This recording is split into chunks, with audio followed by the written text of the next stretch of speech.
haven't done this side as yet.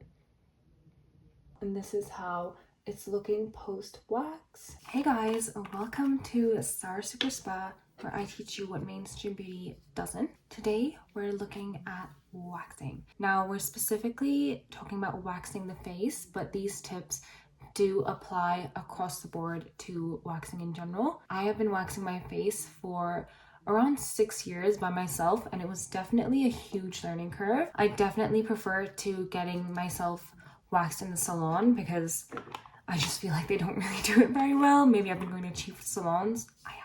I have picked up a lot of tips from estheticians online and waxing experts and just my own experience. And I'm obviously not a licensed esthetician. This is not my job, but I think this information is not as available as it should be. And I don't see many people having all the tips and putting them together in one video, so I really hope this will help. I needed this so much when I first started waxing, and by no means am I promoting removing your facial hair. That is so obviously your choice, but if you want to, I would much rather you do it correctly and in a safe way than do what I did and kind of learn throughout the process, because that was tough and I dealt with so many breakouts over so many years and pain that I just didn't need to be going through. Because it is actually a lot easier, more simple, and a smoother process than most people make it out to be. So when waxing in general, but especially your face and bikini area, I really recommend hard wax, because hard wax doesn't cling to your skin the way soft wax does. So hard wax is basically wax that you don't need a strip to pull off, but it self-sets. I like to use this bikini wax. I find it the best for facial hair. Just gonna put a bunch in my wax warmer, and using wax warmer is super helpful, especially one that tells you the temperature it's at, because the temperature that I recommend, and I know that this brand recommends as well, is 65 degrees. Now I use Trust Wellness stuff. This is not an ad, but I wish it was. I have done a few ads with them and they did send me most of this stuff, but I repurchase this myself all the time because I use a lot of it. I really like their stuff. I think it's the best out there. I specifically love their bikini wax. They have a lot of different ones for different parts of the body, but I found the bikini wax works best on my face and just in general. It's like the waxes that you see satisfying wax video people use. So your face is obviously really prone to breaking out when you wax certain parts of it, especially because it's so sensitive. So using a soft wax is going to make you break out so much more than a hard wax would.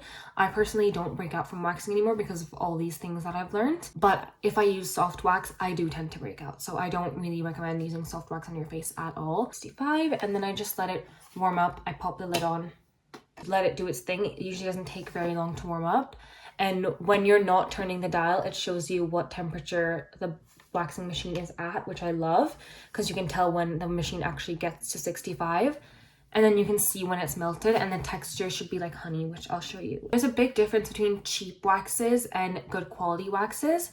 Cheap waxes break a lot. You can't really layer them. If you do a big strip, like they'll come off in chunks and often not come off at all, which really sucks, especially when you're like a first-time waxer and your first experiences with cheap wax. You kind of get really put off it because it's just a horrible experience to use. That's what I did at first, and I really struggle. The first thing you want to do when you wax is wash your face, double cleanse if necessary. The more clean your skin is, the better, because if you have any oils on your face, that's going to prevent the wax from sticking very well. If you have any bacteria on your face, you're basically asking for a breakout, because essentially you're ripping hair out of your skin and leaving like a small, very small, but obviously type of wound on your skin, like it's open, and inviting bacteria into that is just a nightmare. So you want to make sure your skin is as clean as possible, and obviously you want your hair out of your face and out of any area that you're waxing, because hair can have bacteria as well, and you don't want that on your face. Okay, my hair is now out of my face with this headband.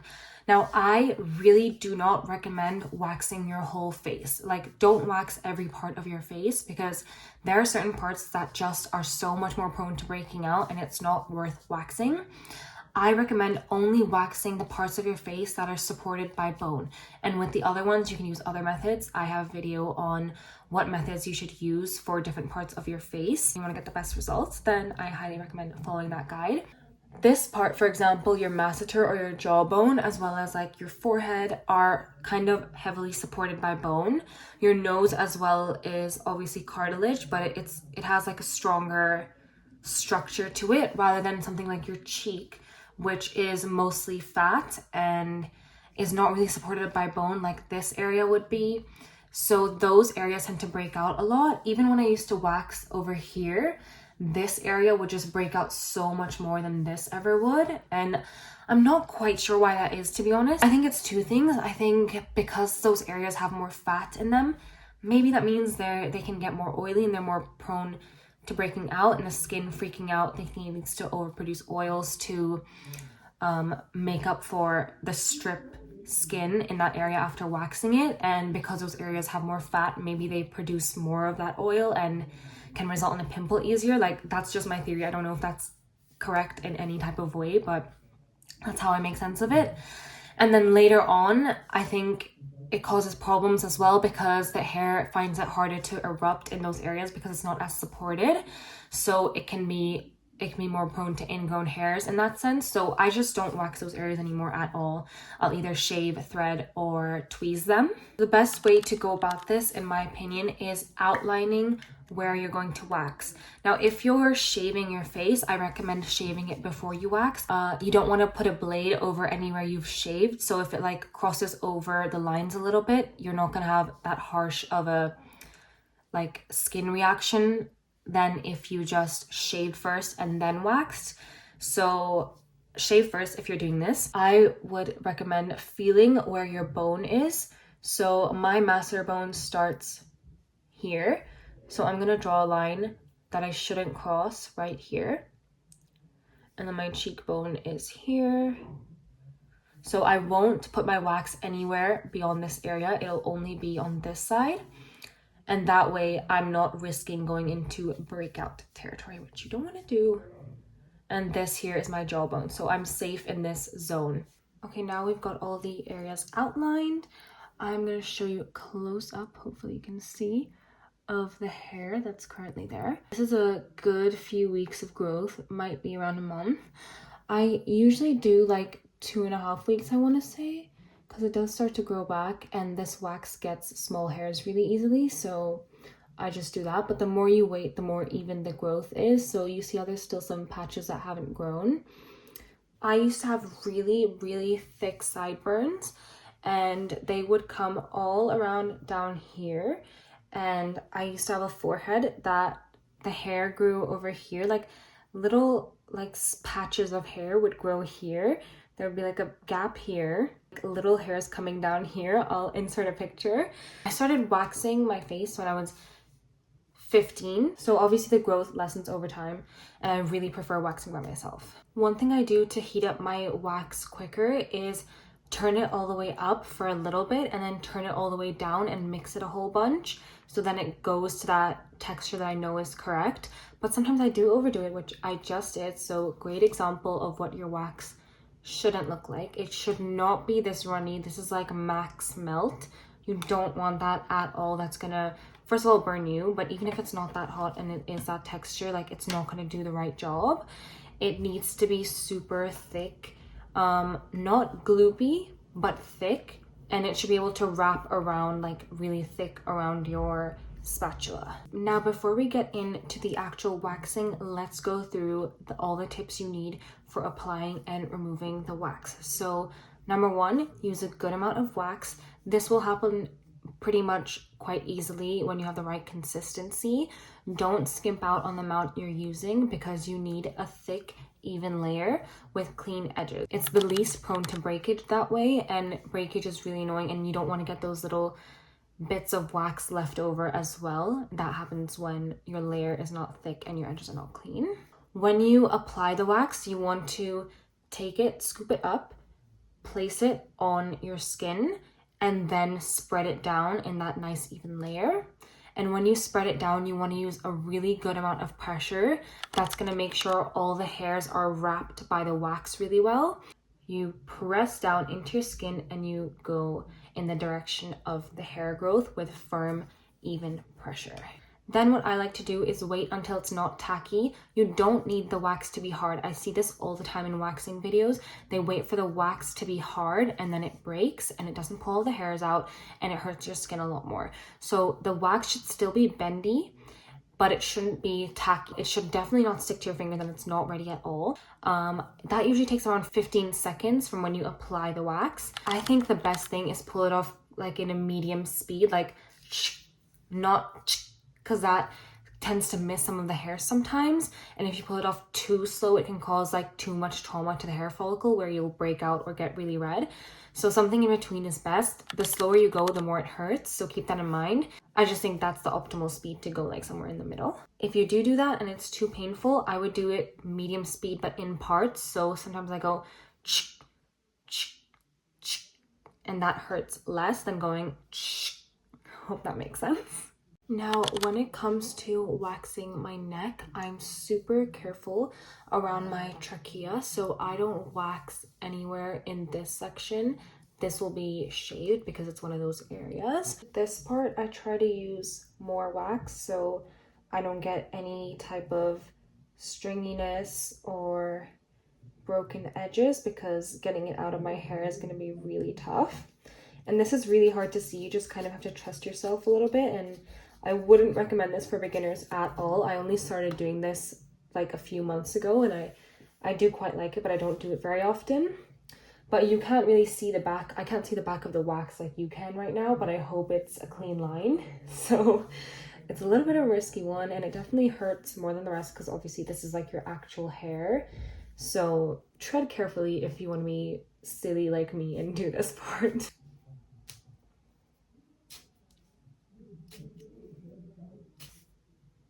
This is going to be really gross, but I'm going to show you what it looks like. It looks like a creature. Now I'm just going to go over this area one more time so there's no smaller hairs that have been left. And I'm going to use a big chunk of wax so it's a nice clean strip. Sometimes you can't see the hairs that are left.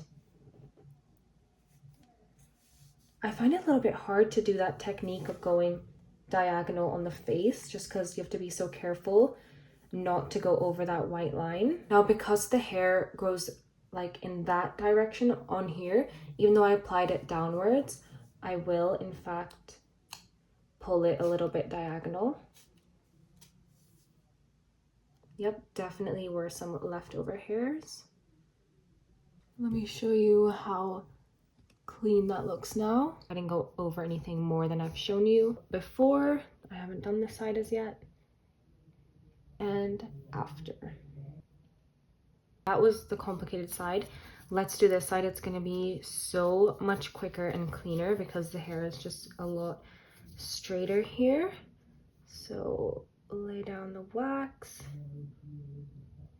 Skin is taut. Pressure. Oops, I went over the line a little bit. Still feels warm on my face, so I'm going to leave it a little bit longer. Sometimes you can fan it.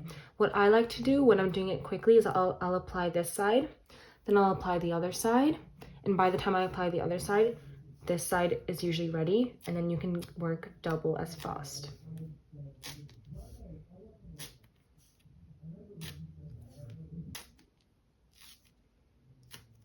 The second time around, you can pull it slower and it hurts less, and it'll get all those remaining hairs a lot better.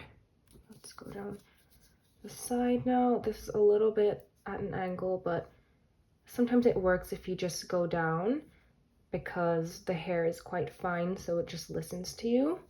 But where you can, I would go in the angle that's like with your hair growth. I always like to pull it in the opposite direction of where it's growing, even if I don't apply it in the right direction. Let's do the back.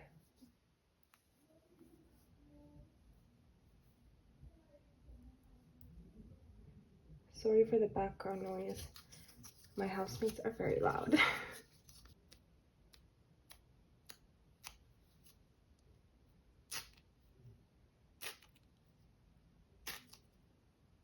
It looks like that could use another round because some of the hairs are left.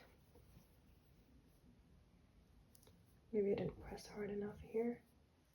I wouldn't go over any areas more than twice, because then it's gonna make you way more prone to breakouts and skin damage. Obviously, waxing is not good for your skin. You're kind of ripping out your hairs really harshly, which I don't think your skin likes. So when you go over, I don't recommend waiting very long to go over something, because then I think like your skin starts to heal, and when you add more trauma to it while it's starting to heal, it just really doesn't like it. So I'd try and do it right after rather than like waiting.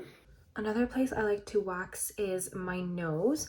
I should have done this before, but I did put the skincare on my face so it wouldn't break out. Now, you shouldn't always do this depending on whether you have sebaceous filaments on your nose. Oh no, I should have done it before and after, I'm sorry. But sometimes your hairs can look like sebaceous filaments or blackheads when they're not. You want to make sure that that's the case, and not the case that there's sebaceous filaments looking like hair, because you don't want to wax those off. Now, I'm sure I still have some sebaceous filaments, but I do try and take care of that with skincare. I like to use like a gentle exfoliator. I like the COSRX one, AHA, BHA.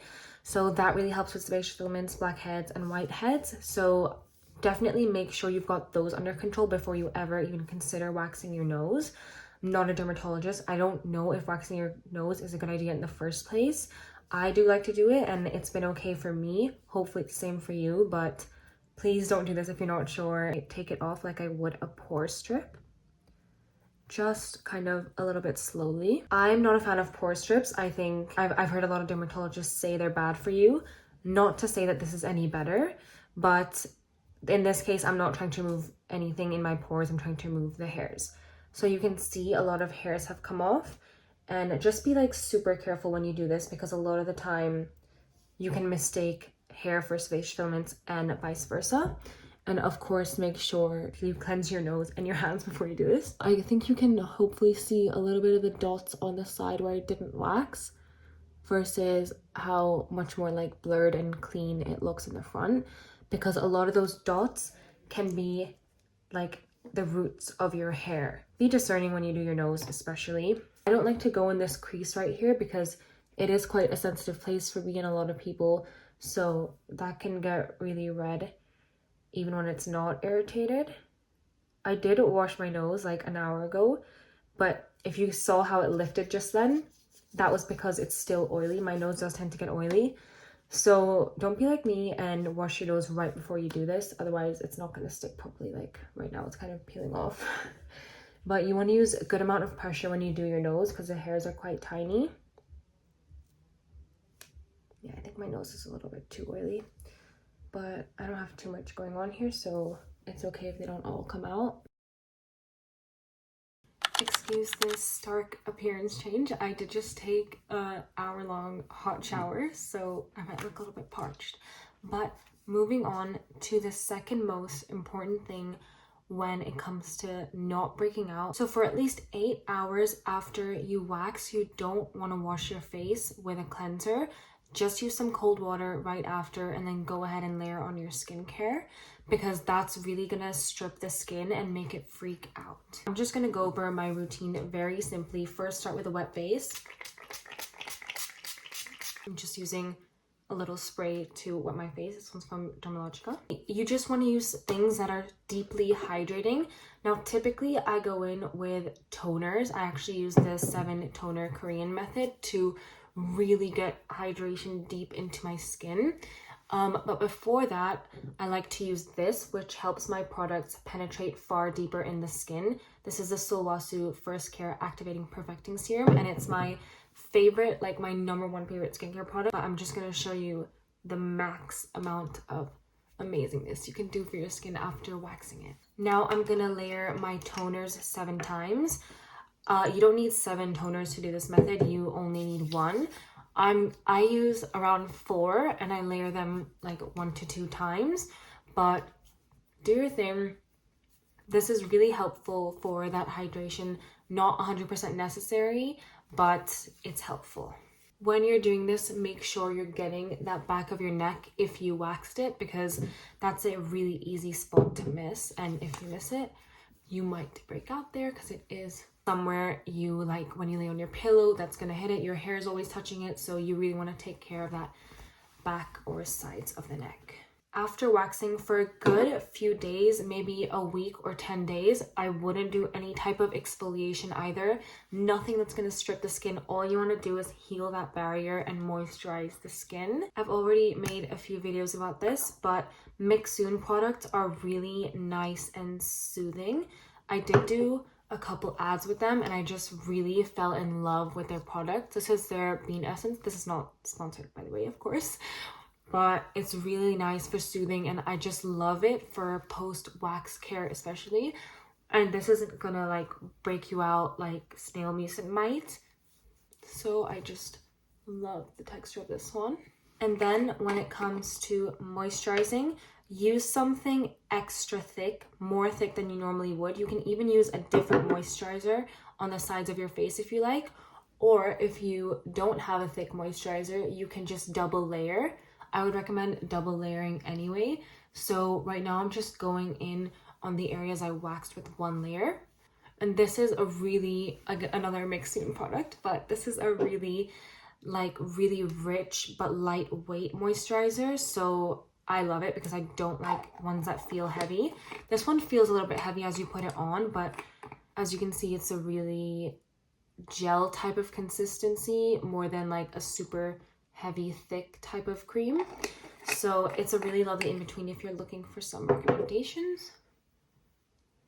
I just love Mixsoon products. They will always be safe, and if you're someone whose skin clogs quite easily, especially with cleansers and things like that, I recommend Haru Haru Wonder. I believe all the products I use and mentioned are available on YesStyle. I've been affiliated with them for a little while, and you can use my code SARSuperSpa for 10% off. Now, one thing I used to do, and if you go over any areas like I did over here that shouldn't be waxed, I would really recommend getting raw shea butter. This is really thick and heavy, so you don't want to put it in too many parts of your face. But if you couldn't follow all the steps, for example, like you had to use soft wax or you accidentally went over, you need that extra moisturization to really keep the breakout at bay, then I would go for shea butter as a last resort.